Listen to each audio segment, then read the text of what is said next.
तिरुपति लड्डू विवाद मामले में जगन रेड्डी को नोटिस दे सकती है पुलिस। पूर्व सीएम 28 सितंबर को करेंगे अनुष्ठान। 9 सदस्यों वाली एसआईटी ने जांच शुरू की। हिमाचल में मस्जिद विवाद के बीच सद्भावना रिटायर आईएएस यूनिवर्सिटी कॉलेज के प्रोफेसर पहुंचे। राष्ट्रपिता की प्रतिमा तक निकाला मार्च। केंद्र सरकार ने स्टैंडिंग कमेटियों का किया गठन। कांग्रेस को 4 समितियों की मिली अध्यक्षता। राहुल गांधी डिफेंस कमेटी की मेंबर, कंगना आईटी समिति की सदस्य। पैरासीटामोल सहित 53 दवाएं क्वालिटी टेस्ट में फेल। इनमें विटामिन, शुगर और ब्लड प्रेशर के अलावा कुछ एंटीबायोटिक्स भी। जम्मू कश्मीर में 7 ठिकानों पर एनआईए की रेड। रियासी में बस पर हुई आतंकी हमले से जुड़ा मामला। मुंबई में सड़कें पानी में डूबी। 4 मौतें, 14 फ्लाइट डाइवर्ट। गुजरात समेत 17 राज्यों में भारी बारिश की चेतावनी।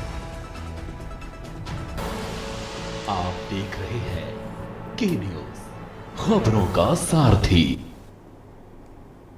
लखनऊ से खबर आपको बता देते हैं, जहां पर डूडा कार्यालय के बाहर आवास आवंटियों का प्रदर्शन। आवास न मिलने के चलते आवंटियों ने प्रदर्शन किया। आवास आवंटित होने के बाद भी नहीं मिल रहा घर। सालों से आवंटित अधिकारियों के लगा रहे हैं चक्कर। आश्वासन देकर आवंटियों को कर दिया जाता है वापस।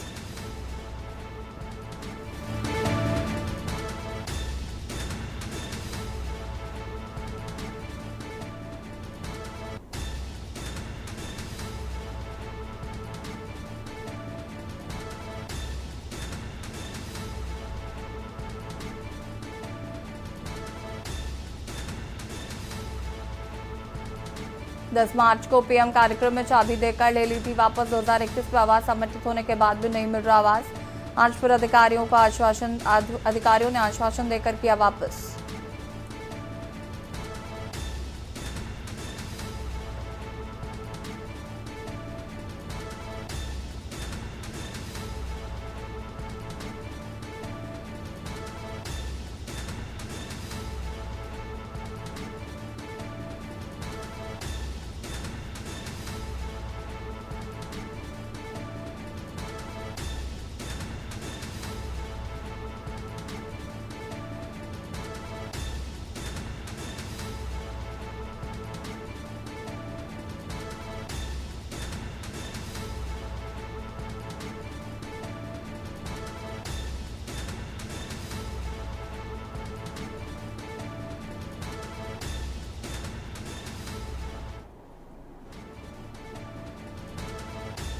और इसी खबर पर ज्यादा जानकारी के साथ अविनाश संवाददाता जुड़ चुके हैं। अविनाश, क्या कुछ जानकारी है मामले को लेकर? जी बिल्कुल, देखिए डूडा कार्यालय के बाहर जो आवास न मिलने से जो आवंटी है उनका जो है विरोध प्रदर्शन है। उनका कहना है कि पिछले कई सालों से हम जो है कार्यालय के चक्कर लगा रहे हैं, लेकिन जो आवंटी है उनको अभी तक जो है घर नहीं मिला है। साफ तौर आज तो पीएम के कार्यक्रम में आवास की चाबी उन सबको सौंपी गई थी, लेकिन अभी तक उनको जो है वहाँ पर पोजीशन नहीं मिली है, जिसके बाद जो है वो लगातार जो है अधिकारियों से चक्कर काट रहे हैं। बड़ी संख्या में आज डूडा कार्यालय के बाहर ये लोग विरोध प्रदर्शन कर रहे थे। 2021 में आवास जो है इन लोगों को आवंटित हुआ था, लेकिन उसके बाद केवल सिर्फ आश्वासन इन लोगों का मिला, ऐसा जो है तमाम आवंटियों का कहना है। इसमें बड़ी संख्या में जो है महिलाएं भी शामिल थी, तमाम जो बुजुर्ग भी उसमें शामिल है, और उनका यही आरोप है कि जो है 2021 में जो है आवंटन जो अभी तक नहीं मिली, जिसको लेकर आज ये लोग विरोध प्रदर्शन कर रहे हैं। बिल्कुल आश्वासन दिया गया है। अविनाश, इसको लेकर क्या कुछ जानकारी और क्यों अभी तक आवंटित नहीं हुआ है? जी बिल्कुल, देखिए 10 मार्च को जो है प्रधानमंत्री आवास योजना के तहत इस तरीके से उन तमाम आवंटियों को जो है उस घर की चाबी दी गई थी, लेकिन उनका कहना है कि जो है इस जो है विभाग में डूडा और डूडा 2 कार्यालयों के जो है कह सकते हैं कि जो दस्तावेज उनको लेकर जो है कहीं न कहीं जो है अटकलें जो है इस पूरे जो है आवंटियों को लेकर जो है चल रही है, जिसके कारण उन लोगों को पोजीशन जो है घर की नहीं मिली। इन तमाम कारणों के चक्कर से जो है तमाम जो ऐसे आवंटी हैं वो आज विरोध प्रदर्शन कर रहे हैं और उनकी मांग है कि जल्द से जल्द हमको वहाँ की पोजीशन जो है मिले। ठीक है, शुक्रिया आपका जानकारी साझा करने के लिए। आवास आवंटित होने के बाद भी लोगों को घर नहीं मिल रहा, जिसको लेकर आवंटी प्रदर्शन करते हुए लगातार नजर आ रहे हैं।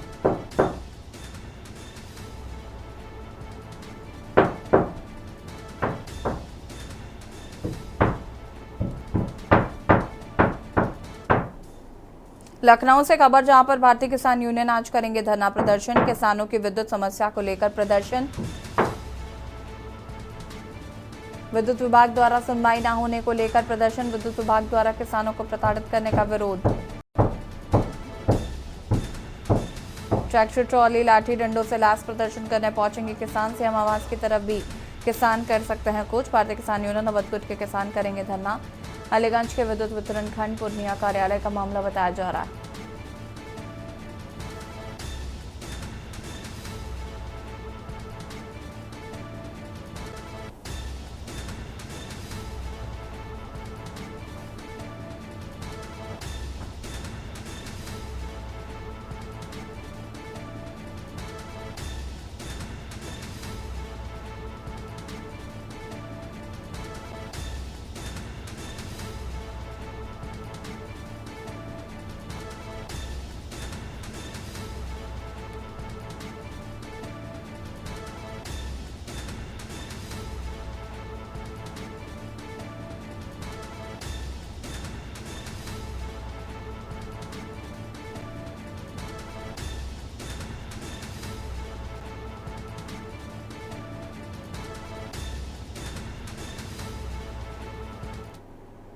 सीतापुर से खबर, जहां पर गन्ना समिति के चुनाव को लेकर जमकर हंगामा, चुनाव को लेकर सपाइयों का नामांकन केंद्र पर हंगामा। पूर्व गन्ना मंत्री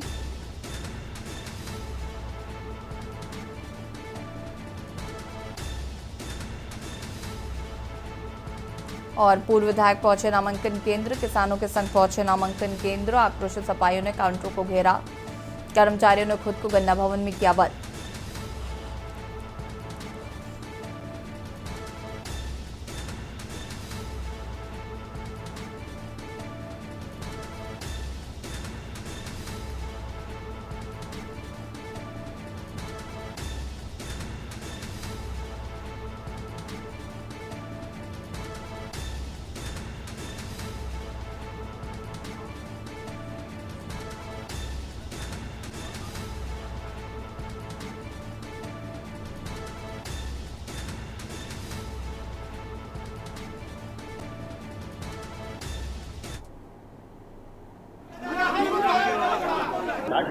किसान सहकारी चीनी मिल महमूदाबाद में डेलीगेट्स के इलेक्शन को लेकर के पर्चा न मिलने पर पूर्व विधायक नयन सिंह वर्मा और पूर्व विधायक महेंद्र सिंह जीन बाबू समाजवादी पार्टी के मौके पर पहुंचे हैं। काफी संख्या में किसान उनके साथ पहुंचे हैं, प्रदर्शन हुआ, हंगामा हुआ। हमसे बात करते हैं आखिर क्या कारण रहे। जी विधायक। 11:45 पर मुझे महमूदाबाद दी सहकारी चीनी मिल के किसानों ने सूचना दी कि काउंटरों पर उनको पर्चे नहीं दिए जा रहे हैं। मैं खुद यहाँ आया तो देखा काउंटर खाली पड़े हुए हैं और कोई कर्मचारी यहाँ पर ड्यूटी पर नहीं है। तमाम लोग वोटर लिस्ट नोटबुक लेकर के घूम रहे हैं। वोटर लिस्ट बदल दी गई है और उनको कहा जा रहा है कि आपका वोटर लिस्ट नाम नहीं है। ये इनका न्यूड्यूज है, कल मिलने दिया है। ये इनकी वोटर लिस्ट है। मुझे विश्वस्त सूत्रों से ज्ञात हुआ है कि सत्ता पक्ष के कार्यालय से कोई सूची आई है इनके पास, जिनको कहा गया है कि 75% उनको दीजिए और 25% आम किसानों को दीजिए। ये मिल सरकारी नहीं है, ये सहकारी है। किसानों के शेयर से ये मिल खड़ी हुई है और इसमें किसानों का लाभांश है।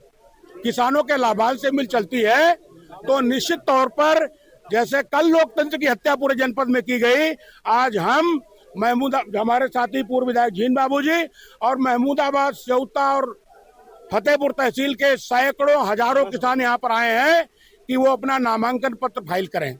आज गन्ना समिति का चुनाव वो भी सहकारी चीनी मिल में हो रहा है जो सरकारी है।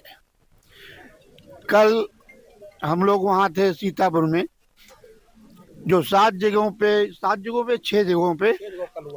पे कल चुनाव हुआ है और वहाँ पर पर्चा नहीं दाखिल करने दिया, आधे पत्र नहीं दिए गए।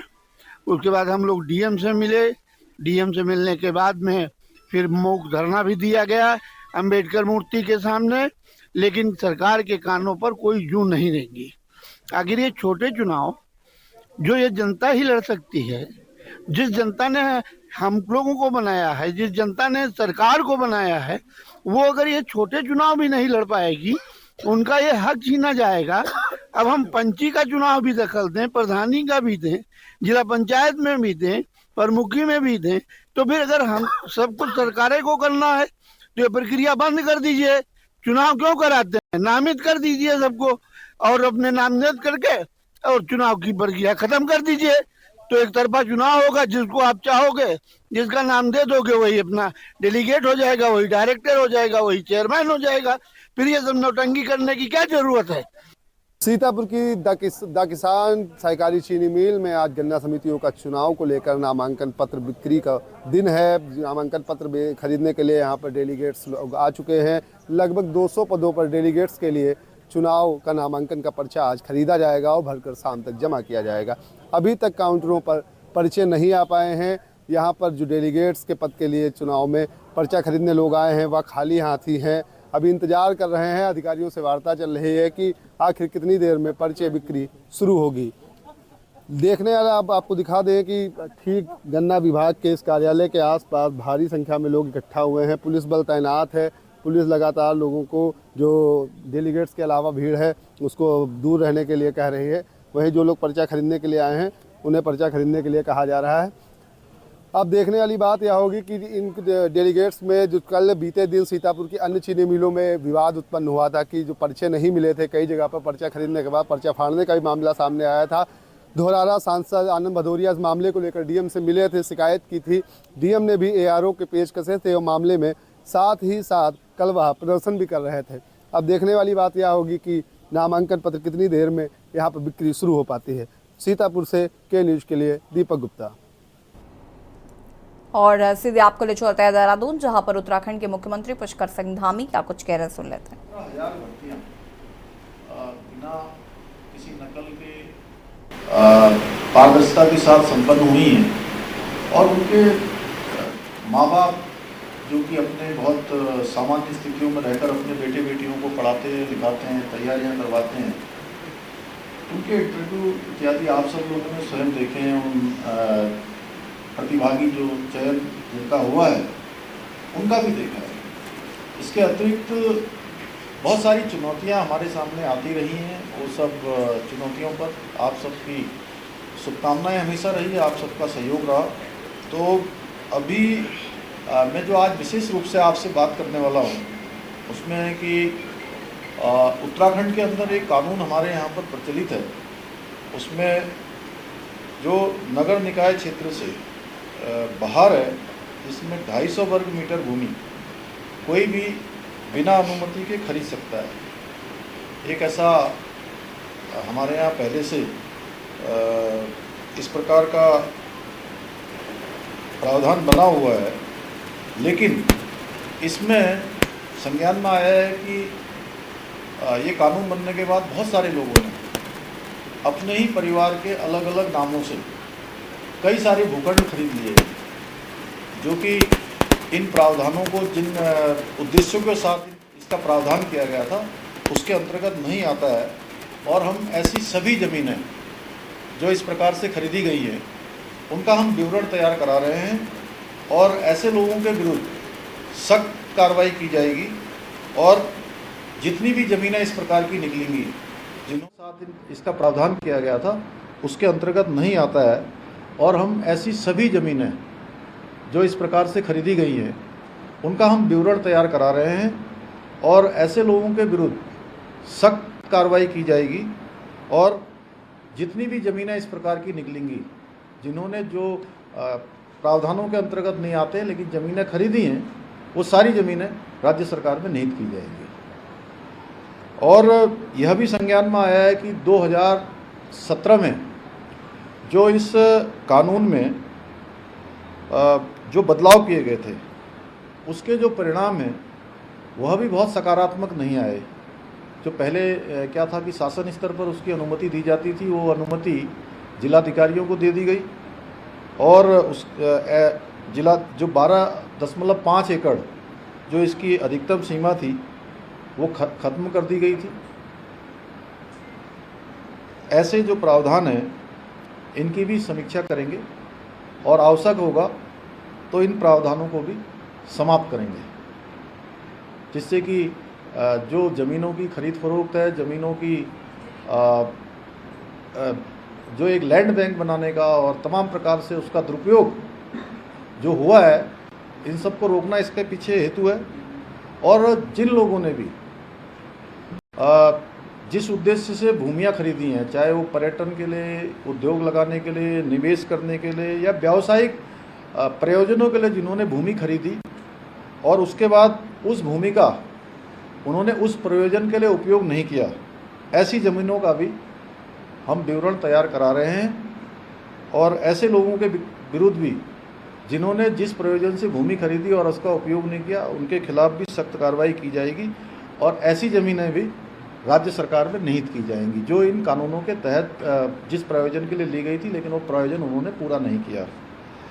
इसके साथ साथ मैं एक बात और आप सबसे लोगों से कहना चाहता हूँ, आप सबके माध्यम से सभी से कहना चाहता हूँ कि उत्तराखंड का मूल स्वरूप बचाने के उद्देश्य से उठाए जा रहे ये कदम, इन कदमों से किसी भी ऐसे व्यक्ति या उन संस्थाओं को परेशान होने की आवश्यकता नहीं है जो निवेश करना चाहते हैं, अपना उद्योग लगाना चाहते हैं। पर्यटन, शिक्षा, उद्योग, व्यापार आदि विभिन्न क्षेत्रों में जिससे रोजगार का सृजन होता है, हमारी अर्थव्यवस्था सुदृढ़ होती है, उनको बिल्कुल भी इसमें कतई चिंतित होने की आवश्यकता नहीं है कि उनको किसी प्रकार से इसका प्रभाव होने वाला है।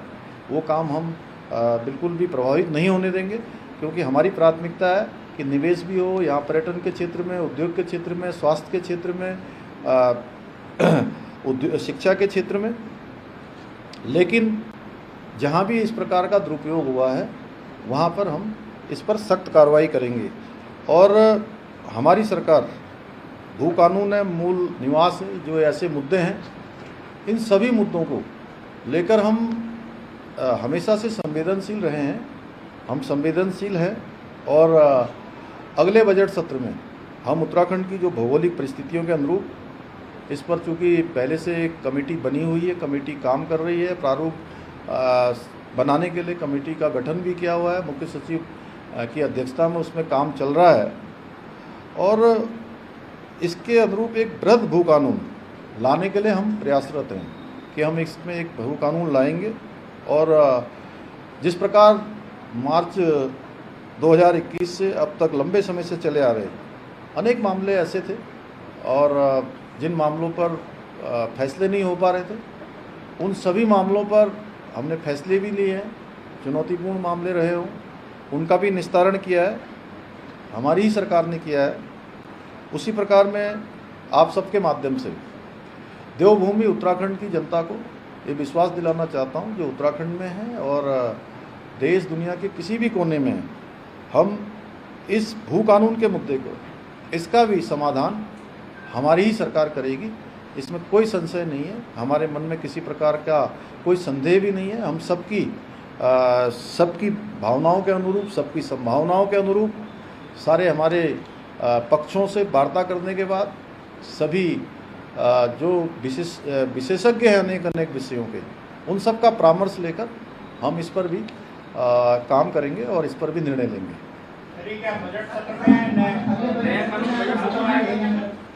उस पर काम कर रहे हैं और बजट सत्र तक हम इस पर काम पूरा करके हमारा प्रयास होगा कि हम बजट सत्र तक इसको ले आए। अभी तो रिव्यू होगा जो भी पुराने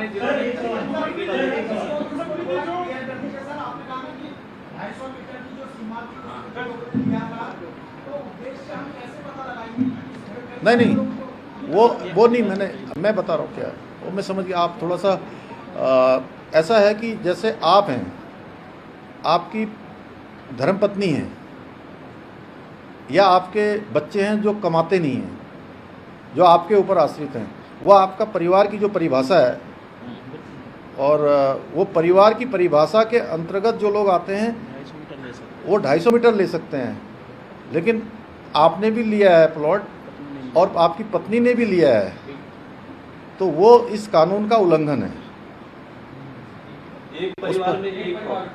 एक परिवार जो परिवार की परिभाषा जो बनाई गई है कानून बनाते समय, इसी प्रकार से जिन लोगों ने लैंड बैंक बनाया है, लिया तो है कि हम रिजॉर्ट बनाएंगे, हम यहाँ पर निवेश करेंगे, यहाँ पर रोजगार बढ़ाएंगे, पर्यटन के लिए काम करेंगे, शिक्षा के लिए काम करेंगे, उस प्रयोजन का उन्होंने उपयोग नहीं किया है, तो ऐसी भी जो है जांच कर रहे हैं और इसमें भी जो लोग पाए जाएंगे उनके खिलाफ भी जो है कार्रवाई की जाएगी। मुख्यमंत्री कैसे पता पड़ेगा कितना कितने लोग हैं? वही डेटा ही निकाल रहे हैं, डेटा नहीं, रेवेन्यू डिपार्टमेंट हमारा काम कर रहा है इसमें।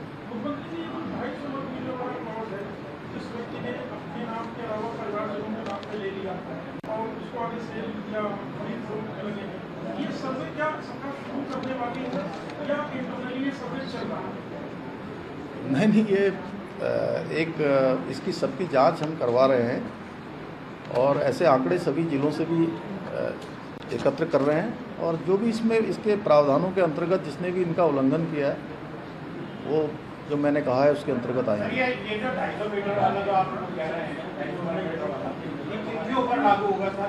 क्या वेबसाइट पे लागू होगा या परिवहन पे? राज्य के बाहर से जो यहाँ पर नहीं, आपके लिए नहीं, आपके लिए तो कोई प्रावधान है ही नहीं। आप तो जितना चाहे उतना खरीद सकते हैं। राज्य से बाहर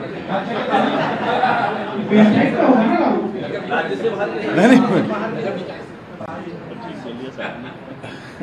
नगर निकाय से बाहर के क्षेत्र में।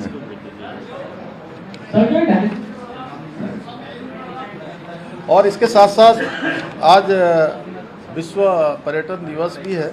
मैं आप सबको बधाई देता हूं और विश्व पर्यटन दिवस समारोह में हमारे प्रदेश के जखौल, सूपी, हरसिल और गुंजी गांव को मिला सर्वश्रेष्ठ ग्राम पुरस्कार भी मिला है। मैं उसके लिए भी इन सभी ग्राम सभा वासियों को, प्रदेशवासियों को, सबको मैं बधाई देता हूं, सबको शुभकामनाएं देता हूं। धन्यवाद। सर एक चीज और मुख्यमंत्री जी, एक हमने देखा कई लोगों ने इंडस्ट्री के लिए प्लॉट लिए थे और बाद में इंडस्ट्री बंद कर दिया, अब उनने आगे वो रेंटल को चला वही सब नहीं कर सकते। मतलब जिस हेतु ले रहे हैं ना सर, जिसके लिए लिया वही यूज करेंगे। नहीं, देखिए ऐसा है कि मैंने कहा कि जिस प्रायोजन के लिए लिया गया अगर वो प्रायोजन नहीं हो रहा है तो उस पर कार्रवाई होगी। मुख्यमंत्री जी एक बात पूछनी थी मुझे भी कि जो ZADLR है, जमींदारी उन्मूलन अधिनियम, ये उनके संशोधनों की आप बात कर रहे हैं। नगर निगम से बाहर ZADLR लागू होता, नगर निगम में नहीं होता, तो संशोधन वही हुए हैं। तो नगर निकाय की सीमा के भीतर बाहर से आकर कोई कितनी भी जमीन खरीद ले उसको छूट होगी? अभी है, लेकिन अभी समिति हमारी इस पर विचार कर रही है। उसी सब पर जो समिति बनाई है, भू कानून प्रारूप समिति, वो ऐसे ही जो जटिल मामले हैं, आप जैसे पढ़े लिखे लोग जिसको जानते हैं और जो सामान्य लोगों को भी जानना है उसको। अच्छा, एक सवाल का और जवाब दे दीजिए, 9 नवंबर को यूसीसी लागू हो जाएगा पक्का? देखिए ऐसा है कि ये बहुत ही आपने ऐसा प्रश्न पूछा। हम लोगों ने ये 9 नवंबर उसकी सीमा तय की हुई थी, लेकिन अभी हमारे जो इस पर काम करने वाले लोग हैं, श्री शत्रुघ्न सिंह जी कमेटी के अध्यक्ष हैं, उसमें बहुत सारे अधिकारीगण हैं और यूसीसी कमेटी के श्री मनु गौड़ जी, श्री सुरेखा जी और हमारे अन्य सदस्य भी, सभी लोग इसके लिए प्रयासरत हैं और सरकारी जो टीम लगी हुई है उनके साथ वह भी लगी है। प्रयास होगा कि जल्दी से जल्दी, वैसे तो 9 नवंबर नहीं, संशय की बात नहीं है, ये है कि वो इतने प्रावधान उसमें करने पड़ रहे हैं और ये कमेटी के, वैसे तो हमने पहले उन्होंने हमको कहा था कि हम 9 नवंबर तक कर देंगे। अभी ताज़ा अपडेट, चूँकि दोबारा एक हमारी अभी इसके लिए समीक्षा बैठक हर महीने हो रही है, तो इस महीने की बैठक अभी अक्टूबर माह के प्रथम सप्ताह में होगी, तो उसके बाद स्थिति क्लियर होगी। धन्यवाद। और यहाँ रुकेंगे छोटे से ब्रेक के लिए, जो हाजिर होता है। आप देख रहे हैं के न्यूज, खबरों का सारथी। ब्रेक से वापस आ रहे हैं, मैं हूं आपके साथ सोनी चौहान। बुलेटिन की शुरुआत है अहम खबर के साथ और इस वक्त की बड़ी खबर कानपुर से सामने आ रही है। बारिश के चलते मैच रद्द हुआ है, तो बारिश की वजह से दूसरे टेस्ट मैच पर ब्रेक लगा। समय से पहले खेल बंद करने का फैसला लिया गया। दोपहर बाद अचानक तेज बारिश के चलते ये फैसला लिया गया है। भारत और बांग्लादेश टेस्ट मैच के पहले दिन भी ग्रीन पार्क स्टेडियम में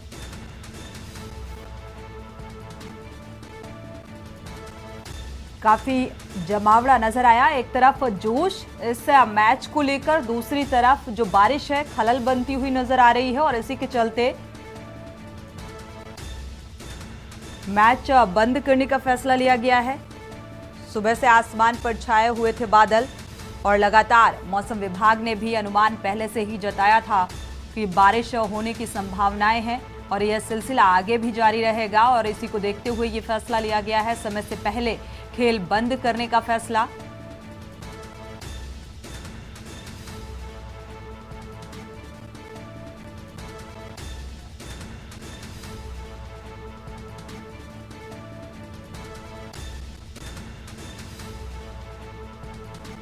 और ज्यादा जानकारी के साथ हमारे सहयोगी विशाल पंडित इसी खबर पर जुड़े हुए हैं। विशाल, क्या अपडेट है, क्योंकि बारिश का खलल मैच में पड़ता हुआ नजर आ रहा है और इसी के चलते ये फैसला निकलकर सामने आया है, क्या अपडेट? बिल्कुल सोनी, अगर बता दूं आज का जो गेम है उसे कॉल ऑफ कर दिया गया। आज पूरे दिन की अगर हम बात करें लगभग 2:30 तक तो मात्र 166 मिनट का ही मैच हो पाया, क्योंकि लगातार देखिए सुबह भी टॉस भी डिले होता है, फिर 2 घंटे बाद जब मैच स्टार्ट होता है लगभग 10:15 बजे इंडिया टॉस जीतती है और बॉलिंग लेती है। लगातार वहां पर फ्लडलाइट्स का 11 बजे से फ्लडलाइट्स को जला दिया जाता है, क्योंकि रोशनी उस तरीके की नहीं थी, लगातार बादल छाए हुए थे, जिसको चलते हुए ये ख्याल लगाया जा रहा था कि ये मैच ज्यादा देर तक या बहुत लेट जैसे 5 बजे तक का जो टाइम था उस तक ना चल पाए।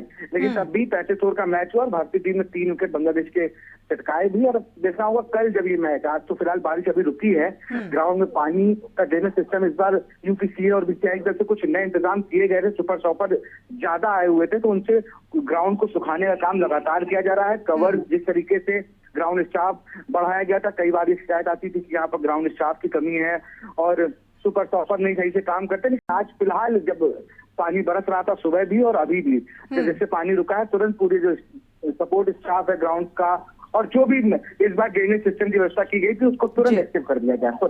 बिल्कुल विशाल, साथ ही अगर देखा जाए, क्योंकि बारिश की वजह से मैच पर विराम लगता हुआ नजर आ रहा है और जो ग्राउंड है उसे सुखाने की भी कोशिश की जा रही है, तो लगभग कितना और वक्त लगने वाला है? साथ ही जो उत्साह से भरी हुई ऑडियंस वहां पर मौजूद है, तो फिलहाल क्या कुछ देखने को मिल रहा है?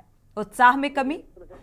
देखो, प्रशंसक हैं वो कहीं ना कहीं मायूस है, क्योंकि लगभग 4 साल बाद कानपुर में मैच होता है और कानपुर में मैच का क्रिकेट के लिए टेस्ट के लिए जो इस टाइम वर्तमान में भारतीय टीम के कोच हैं गौतम गंभीर, उन्होंने लगभग 2007 में पाकिस्तान से यहाँ पर मैच हुआ था तो उन्होंने कहा था कि कानपुर से अच्छा क्राउड मैंने आज तक नहीं देखा। बिल्कुल भीषण धूप में भी वो खड़ा रहता है, बारिश में भी लोग एक झलक पाने के लिए पैर की बेताब थे, लेकिन जैसे ही कॉल ऑफ हुआ होता है आज का दिन वैसे ही लोग मायूस हो जाते हैं और इस आस में रहते हैं कि कल अगर इन हृदय से वो प्रार्थना भी कुछ लोग कर रहे थे वहां की, कल अगर पानी नहीं बरसता है तो अपने प्रिय खिलाड़ी जो उनको हम बहुत चाव से टीवी पे देखते हैं उन्हें ग्राउंड पर खेलता नजर आएंगे। बिल्कुल, और अपने फेवरेट खिलाड़ी के टी शर्ट्स भी लोग पहने हुए नजर आ रहे थे सड़कों में और किस तरीके से इंतजार करते हुए कि मैच कब शुरू होगा और ग्राउंड में इंतजार करते हुए भी ऑडियंस नजर आई। तो हालांकि अब इस पर ब्रेक लगता हुआ नजर आ रहा है चूंकि बारिश हो चुकी है और कितनी देर में ये मैच की शुरुआत होगी ये कहना भी कुछ सटीक नहीं कहा जा सकता कि कितना और वक्त लगेगा। विशाल, आज का दिन में आज के दिन में कोई बॉल नहीं फेंकी जाएगी, क्योंकि जो आज का खेल था कॉल ऑफ कर दिया गया है। अब जो मैच होगा वो कल सुबह 9 बजे मौसम की स्थिति को देखते हुए कल दूसरे दिन का मैच शुरू हो जाएगा। अब मैच दूसरे दिन की ओर बढ़ गया है, ये 5 दिनों का टेस्ट मैच है। अब देखना होगा कल किस तरीके से, कल के आपने तय समय पर ही मैच शुरू हो सकता है। तो आज मैच में विराम और कल का इंतजार करना होगा जो फैंस हैं। शुक्रिया तमाम जानकारी को साझा करने के लिए और आप हमारे साथ बने रहिए कि लगातार दोपहर बाद बारिश की शुरुआत होती है और ये मैच पर विराम लग जाता है।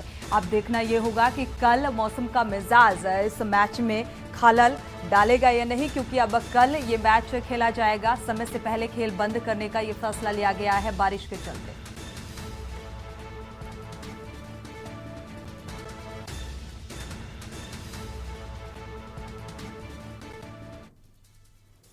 और इसी बीच अगली खबर भी कानपुर से सामने आ रही है। एक बांग्लादेशी प्रशंसक को मारा गया है, पिटाई की गई है। प्रशंसक टाइगर रॉबी की जमकर पिटाई की गई है।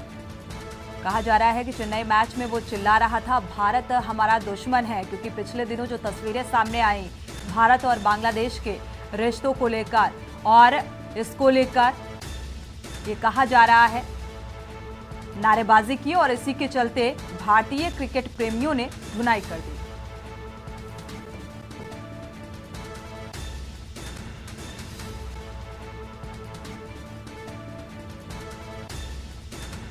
तो भारत और बांग्लादेश के रिश्तों में खटास की वजह ज़्यादातर लोगों को पता है कि किस तरीके से गंगा और फरक्का और तीस्ता नदी जो जल मुद्दे पर भारत और बांग्लादेश के बीच विवाद का एक मुख्य कारण माना जाता है। और अभी हाल ही की भी कुछ तस्वीरें सामने आई थी जिसको लेकर सीधा सीधा इसी से जोड़कर देखा जा रहा है। और इस बांग्लादेशी प्रशंसक ने जो नारेबाजी की उसी को लेकर भारतीय क्रिकेट प्रेमियों ने पिटाई की है। ज्यादा जानकारी के साथ हमारे साथ विशाल पंडित जुड़े हुए हैं इसी मसले पर। विशाल, क्या अपडेट है इसको लेकर, क्या नारेबाजी की गई इसके द्वारा और पिटाई की खबर सामने आ रही है? देखिए, ये बंगाली प्रशंसक हैं। काफी मैचों में लोगों ने देखा होगा, ये बंगाली टाइगर करके बन के अपनी वेशभूषा में आते हैं और लगातार अपनी टीम को चेयरअप करते हैं। लेकिन चेयरअप करने के दो तरीके होते हैं, या तो आप शांति से, जबकि भारत की तरफ से भी अगर बात की, सुशील चौधरी वहां पर है, वहां MS धोनी के फैन है जिन्हें लगातार VIP गैलरी में बैठाया जाता है और इस तरीके से चेयरअप करते हैं। लेकिन जो अगर हम बात करें टाइगर रॉबी ने जो वहां पे लोग बता रहे हैं, जो पुलिस का कहना है जो कि भाई इन्होंने सिराज को गालियां बकी, जब इनसे मना किया गया तो इन्होंने कहा कि भारत हमारा दुश्मन है। अब देखने की बात यह है कि जब भारतीय टीम वो टीम है जिससे हर कोई खेल खेलना चाहता है, जितनी भी टीमें हैं वो चाहती है भारत में, क्योंकि भारत का क्राउड ऐसा है। कई प्लेयर्स इंडिया को अपना दूसरा घर कहते हैं, वहां पर कुछ ऐसे फैंस जो आकर क्रिकेट को जो जेंटलमैन गेम है उसको ग्राउंड के बाहर से कहीं ना कहीं दाग लगाना चाहते हैं। जो बड़ा इशू है, क्योंकि इसमें जिस तरीके से मैनेजमेंट का फेलियर है, मैनेजमेंट ने क्या किया, वहां पर इसमें बाउंसर हैं जो आपको एक चीज की निगरानी बिल्कुल एक सुरक्षा और एंट्री किस लिहाज से दी गई? अगर ऐसा अंदेशा था कि ये बांग्लादेशी प्रशंसक इस तरीके का माहौल बन सकता है तो फिर एंट्री कैसे दी गई? यानी कि जाहिर सी बात है एक सवाल इस बात को लेकर भी खड़ा हो रहा है। देखिए, आपको एक अपडेट ये भी है कि 37 मीडिया कर्मी बांग्लादेश से भारत और बांग्लादेश सीरीज को कवर करने आए हुए हैं और लगातार वो कवर कर रहे हैं। कुछ कॉम्प्लीमेंट्री पार्टी या इन्विटेशन के तौर पर इनको इसकी एंट्री हुई होगी, क्योंकि अभी इसलिए स्पष्ट नहीं है। लेकिन जो एंट्री गेट बनाए गए थे, वहां पर पूरी पुलिस की सुरक्षा थी, वहां प्राइवेट सिक्योरिटी थी, वहां बकायदा QR स्कैन करके लोगों की एंट्री कराई जा रही थी। लेकिन वेन्यू मैनेजमेंट की तरफ से इस मामले को लेकर कोई प्रतिक्रिया निकलकर सामने आई क्या विशाल? फिलहाल उन्होंने इस पर कुछ बोलने से इनकार किया है। उन्होंने कहा इसकी तबीयत खराब हुई, बेहोश हुई, लेकिन जिस तरीके से जो रॉबी टाइगर है उसने कहा कि मेरे साथ मारपीट हुई है, मुझे मारा गया है और मुझे लगातार ये लोग मार रहे थे, मैंने कुछ नहीं कहा। लेकिन एक तरफ दूसरा पक्ष ये भी है कि लगातार ही भारत हमारे दुश्मन के नारे लगा रहा था। तो शुरुआती दौर में बंगाली में बात करना था और उसके बाद तो ये हिंदी में ये नारे लगाने लगा। कल भी अगर हम बात करें, साकिब अल हसन की प्रेस कॉन्फ्रेंस हुई थी तो वहां पर बांग्लादेशी मीडिया ने सवाल पूछा था कि आप यहाँ से बांग्लादेश जाएंगे या अब्रॉड जाएंगे? तो उन्होंने कहा बिल्कुल मैं अब्रॉड जाऊंगा, क्योंकि अगर मैं बांग्लादेश जाऊंगा तो वहां से मैं वापस नहीं होगा ड्यू टू सिक्योरिटी रीजन। ये उनका कहना था कि अगर मैं बांग्लादेश में रहकर छोड़ना चाहूंगा तो मेरे लिए बहुत मुश्किल होगा। तो उनके खिलाड़ी ये कह रहे हो, बाकायदा उनका रिटायरमेंट उन्होंने अनाउंस किया कानपुर में और कहा कि अगला मैच अगर मुझे मीरपुर में खेलने का मौका मिलता है, उन्होंने दो बातें कही, अगर मुझे मौका मिलता है तो मैं वहां खेल पाऊंगा, वरना मैं चाहूँ ये मेरा आखिरी सीरीज है। इन सब चीजों को लेकर लोकल प्रशासन की जिस तरीके से अवेयरनेस बता रहे थे, तमाम चीजें कर रहे थे, लेकिन वो सब शून्य साबित हो रहा है। आप यहाँ देखिए, आपने मीडिया के लिए अलग विंग बना रखी, उनके लिए QR कार्ड और सारी चीजें। क्रिकेट एसोसिएशन से लेकर BCCI पर भी सवाल खड़े होते हैं जिस तरीके का ये वाकया सामने आया विशाल। UPCA KCA या की बात नहीं है, ये लोकल प्रशासन का फेलियर नहीं, ये धब्बा जाता है इंटरनेशनल। जब एक दूसरे देश से 37 और ऑल ओवर वर्ल्ड के जर्नलिस्ट वहां पर पहुंचे हुए हैं और ऐसी घटना होना जिसको वर्ल्ड वाइड दिखाया जा रहा है, उसमें ये धब्बा है BCCI के लिए कि आप जहां पर प्रशंसकों में मारपीट हो रही है और वहां पर बाकायदा बहिष्कार किया जा रहा था। विहित ने कल जारी कर दिया था कि चंदेश्वर हाटे से लेके हम लोग ग्रीन पार्क तक मार्च करेंगे, हम मैच रद्द कराना चाहेंगे। तो एक समन्वय का काम ना क्रिकेट प्रशासन कानपुर UP ने किया और ना ही इधर से हुआ, क्योंकि उसका सबसे बड़ा कारण ये था कि सब लोग अपनी सुनत मिजाजी में थे, सबको ये लग रहा था कि हर चीज मैनेज है। लेकिन मैनेजमेंट का पहले दिन और 11-12 बजे से ही ये दिखने लगा किस तरीके से पुलिस प्रशासन जो अपना काम करना था, मूल काम होता है कि व्यवस्थाएं देखना, लेकिन वो मैच देखने में सब लोग अगर व्यस्त हो जाएंगे तो व्यवस्था ऐसी हो जाती है और फिर आपको भारत विरोधी नारे सुनने को मिलेंगे, वहाँ मारपीट होने को मिलेगी। और आप तमाम इंतजाम को देखिए ना, आप अपने 200-2000 बच्चों को आपने कहा कि हम मैच दिखाएंगे, लेकिन वहाँ पर पानी की व्यवस्था नहीं थी, वहाँ पर आपने कोई प्राइवेट टेंडर नहीं दे रखे थे, पुलिस वाले मैच देख रहे थे, पुलिस से कोई मतलब नहीं था एंट्री गेट पर क्या हो रहा है क्या नहीं, बाहर की फोर्स तैनात है, उसके बाद भी प्राइवेट सिक्योरिटी भी यही कर रही थी, सबके पास बने हुए थे, सबके एक्रेडिटेशन उनके गले में टंगे थे और वो सब स्टैंड में बैठ के मैच देख रहे थे। लेकिन एक बड़ा सवाल अभी भी लगातार बना है कि जिस चीज की बातें बड़ी बड़ी करी जा रही थी कि दुल्हन की तरह सजाया गया है, पूरी व्यवस्था की गई है, चप्पे चप्पे पे नजर रखी जा रही है, तो चप्पे चप्पे पे किन पर नजर रखी जा रही है, कौन ये लोग हैं जिनको ऐसे लोगों को एंट्री करने देते हैं, और ये दोनों तरफ के लिए है। ये यहाँ पर भारतीय समाज बिल्कुल विशाल, यहाँ पर ये भी बात निकलकर सामने आई कि जिन लोगों ने ऑनलाइन टिकट बुक किए थे उनको एंट्री नहीं दी गई। जी देखो देखो उसका बुक माई शो ने अपना एक विंडो बना रखी थी, वहां पर आपको QR देना था और वहां पर आपको कार्ड मिल रहे थे, लेकिन बुक माई शो कि जब बारिश हुई तो वो 1 घंटा स्टॉल लेट लगता है, जिससे लोगों को काफी दिक्कत हो जाती है। तो जिनकी एंट्री सुबह होनी थी वो 11, सवा 11, 12 बजे एंट्री कर पाए हैं। तो व्यवस्थाएं खामियां सारी हैं, लेकिन क्योंकि कानपुर में कई वजह जहां पर लोग कह चुके हैं कि भाई होटल नहीं है, मैनेजमेंट नहीं है, तो यही एक कारण है कि कानपुर में अमूमन फ्रेंचाइजीज भी कतराती हैं मैच कराने से, और एक बड़ा कारण है क्योंकि अगर आप IPL की एक उम्मीद रखते हैं, आप सोचते हैं कि इंडिया का वर्ल्ड कप मैच यहाँ पर हो, तो उसके लिए आपको पहले तो सारी व्यवस्थाएं पहले से प्रिपेयर होना चाहिए, और प्रिपरेशन इतनी ज्यादा हो जाती है कि जब मैच की शुरुआत होती है तो वो जमीनी हकीकत सामने आ जाती है। और ऐसा ही ये देखने को इस बार भी मिल रहा है कि जो पूरा मैनेजमेंट था वो पूरी तरीके से फेल साबित होता हुआ नजर आ रहा है। शुक्रिया इस तमाम जानकारी को साझा करने के लिए।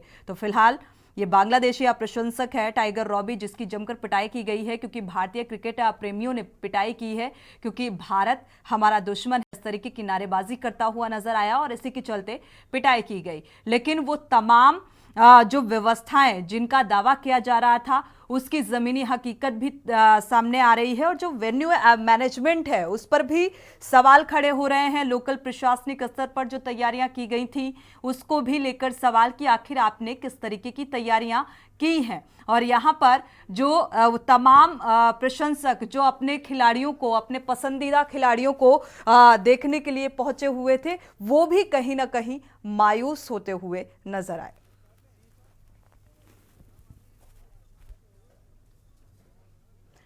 बढ़ते आगे, लखनऊ से अहम खबर सामने आ रही है। सीएम योगी आदित्यनाथ ने विश्व पर्यटन दिवस की शुभकामनाएं दी है। दुनिया भर के पर्यटकों को लुभा रही यूपी, सीएम योगी आदित्यनाथ ने इस बात का जिक्र किया है और विश्व पर्यटन दिवस पर शुभकामनाएं देते हुए भारत की आध्यात्मिक धार्मिक परंपरा का हृदय स्थल यूपी है, इस बात का जिक्र किया है। 46 करोड़ से अधिक पर्यटकों को लुभाने में यूपी सफल रहा। यूपी धार्मिक, आध्यात्मिक और हेरिटेज इको टूरिज्म का हब है।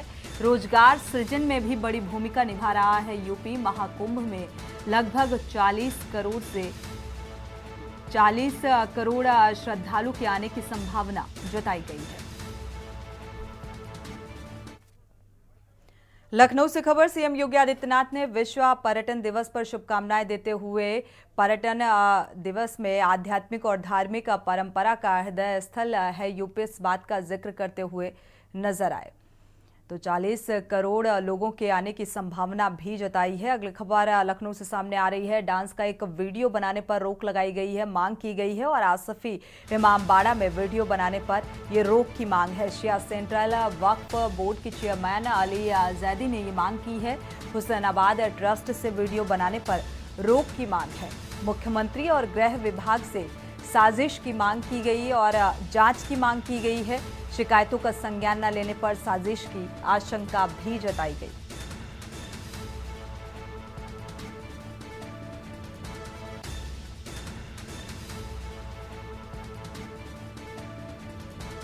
तो अश्लील डांस को लेकर यह मांग की गई है कि इस पर रोक लगाई जाए।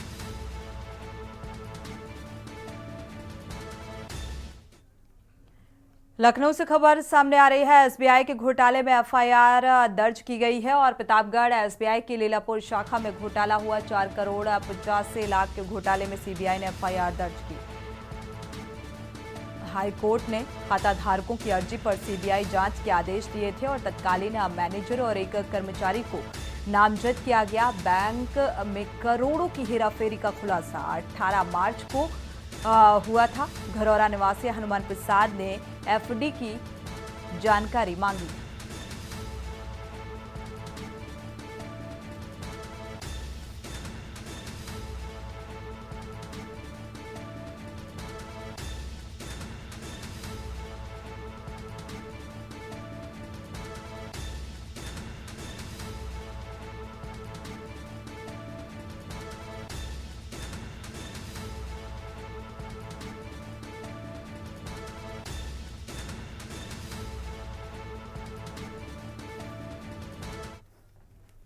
लखनऊ से खबर सामने आ रही है। पर्यटन को बढ़ावा देने की यह स्ट्रैटेजी बनाई गई है और विश्व पर्यटन दिवस पर यह स्ट्रैटेजी बनाई गई। प्रदेश में बनेगी रूरल टूरिज्म डेवलपमेंट योजना, प्रदेश में ग्रामीण पर्यटन के कायाकल्प का आधार बनेगी।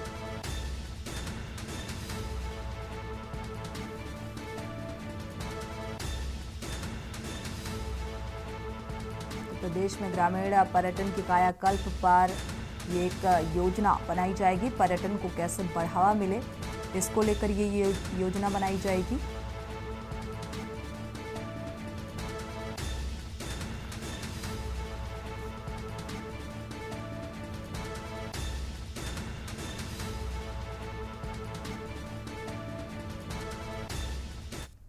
कानपुर से खबर सामने आ रही है। राज्यपाल आनंदीबेन पटेल का फूटा गुस्सा, मंच से एचबीटीयू के छात्रों को अनुशासन में रहने की नसीहत दे डाली। छात्रों के देर से आने पर कहा यह दीक्षांत समारोह है, जनसभा नहीं। आगे बढ़ने के लिए डिसिप्लिन में रहना जरूरी होता है। और 2 दिवसीय दौरे पर है राज्यपाल आनंदीबेन पटेल। एचबीटीयू के 6वें दीक्षांत समारोह में शिरकत करने के लिए पहुंची हुई।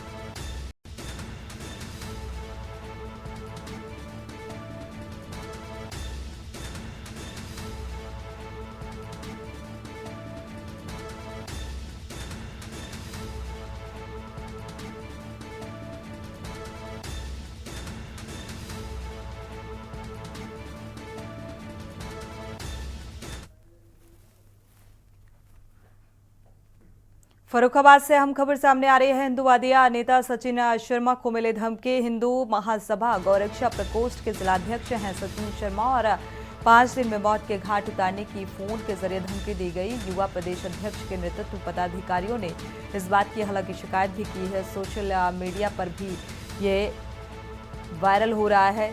कादरी गेट क्षेत्र के ग्राम अमेठी जजीत का ये मामला सामने आ रहा है, जहां पर धमकी दी गई है।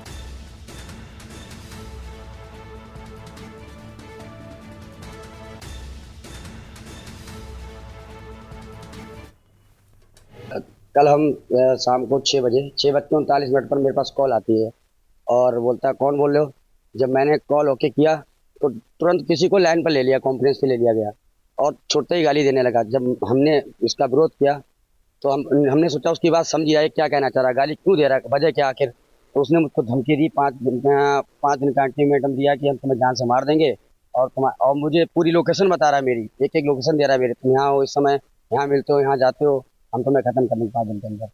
हाँ, हम माननीय अपने प्रदेश अध्यक्ष हिंदू महासभा युवा प्रदेश अध्यक्ष गंभीर मिश्रा जी, सौरभ भैया और जिलाध्यक्ष क्रांति पाठक जी, अन्य भैया लोगों के साथ वहाँ पहुँचकर इसको अवगत कराया। इंस्पेक्टर साहब को उसके बाद सूचना दर्ज करा दी गई।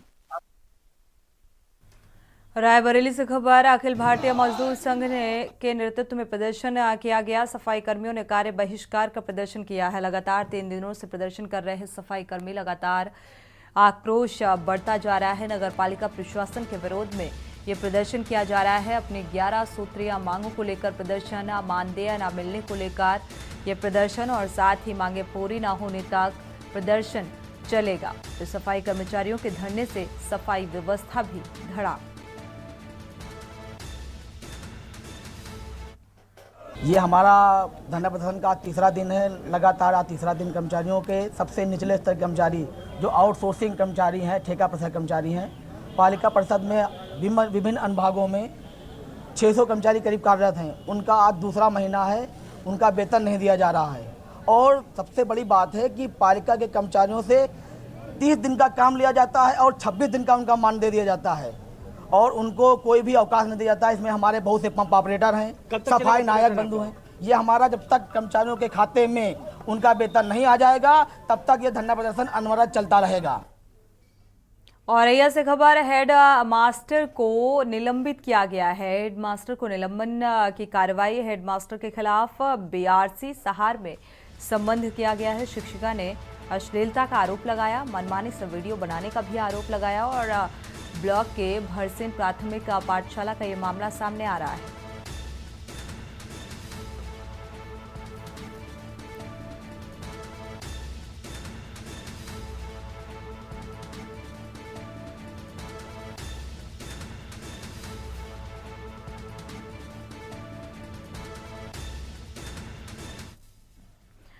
हमीरपुर से खबर, घर से बरामद हुआ महिला का शव, हत्या के प्रयास के विचाराधीन बंदी है। मृतक महिला फिलहाल पैरोल पर जेल से बाहर थी। ये मृतिका सूचना पर पहुंचे पुलिस और फॉरेंसिक टीम अधिकारियों के निर्देश पर डॉग स्क्वाड भी मौके पर पहुंचा। पोस्टमार्टम के लिए भेजा गया है शव। जरिया इलाके के सरेला कस्बे में यह घटना हुई।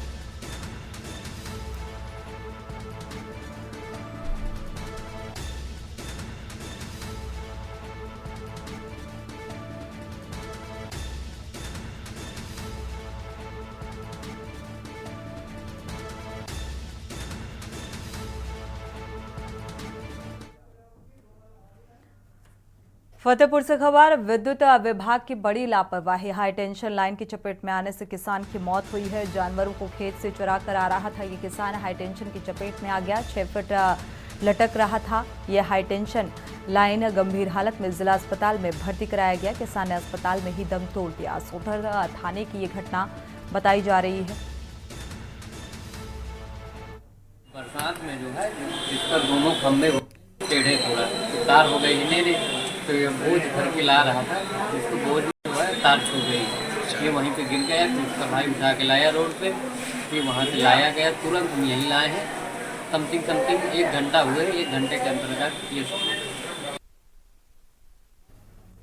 संत कबीर नगर ब्लॉक प्रमुख पर मुकदमा दर्ज किया गया है। संत कबीर नगर से खबर सामने आ रही है। ब्लॉक प्रमुख सहित 55 बीटीसी सदस्यों पर मुकदमा दर्ज किया गया। जांच टीम की रिपोर्ट पर यह बड़ी कार्रवाई हुई है और 121 सदस्य हैं। डीएम को 166 के शपथ पत्र मिले। कोर्ट रचित शपथ पत्र पेश करने पर एक्शन किया गया है। सिमरीवामा ब्लॉक प्रमुख विश्वास प्रस्ताव का ये मामला बताया जा रहा है। बड़ी कार्रवाई होने से राजनीति में हर काम पर डीएम के आदेश पर मुकदमा दर्ज किया गया।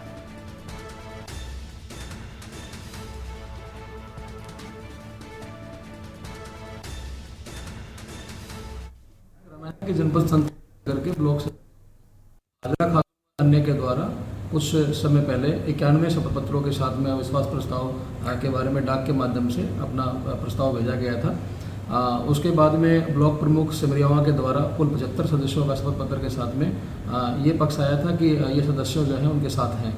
तो कुल वहाँ पे 121 सदस्य हैं, लेकिन शपथ पत्र हमको 166 प्राप्त हुए थे। तो इस बात को संकेत करते हैं कि वहाँ पे जो शपथ पत्र हैं वो 1 से अधिक बार दिए गए हैं। तो इसकी जांच भी कराने के लिए एक प्रशासनिक समिति गठित की गई थी। उस समिति की जांच में ये पाया गया कि लगभग 50 सदस्यों के द्वारा जो शपथ पत्र दिए गए हैं वो कूटरचित तरीके से दिए गए हैं, जो कि एक अपराध की श्रेणी में आता है। अतः उनको भारतीय न्याय संहिता की सुसंगत धाराओं में कुल 55 सदस्यों के खिलाफ इंक्लूडिंग जो ब्लॉक प्रमुख सिमरियावा हैं उनके खिलाफ एक एफआईआर दर्ज की गई है। बरेली से खबर, नाबालिग लड़की ने आत्महत्या का प्रयास किया है। दबंगों से परेशान होकर ये कदम उठाया और छेड़खानी से पीड़ित नाबालिग ने जहरीला पदार्थ पिया।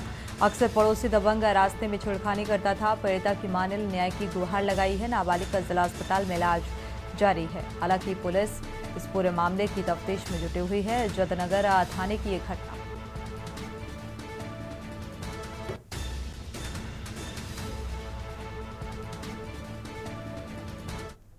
अभी इसके साथ मतलब 7 बजे चीनी लेने गई थी दुकान पर, क्योंकि यही थी कल सुबह की बात है। तो ये लौट के जब आई है घबराहटी हुई, तो इसने बोला कुछ नहीं, चुपचाप इसने पता नहीं क्या सोचती रही।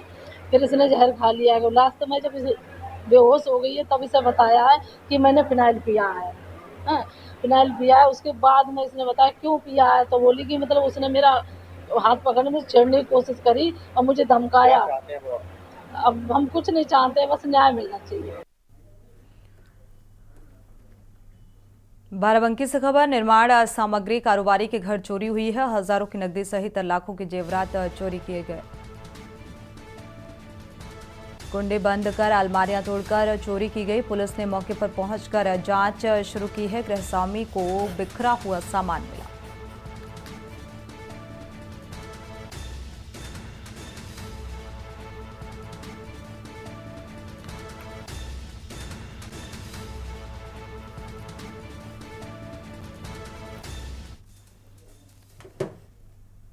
इसी के साथ देश की बात में इतना ही। आगे खबरों के लिए आप देखते रहिए के न्यूज़ इंडिया।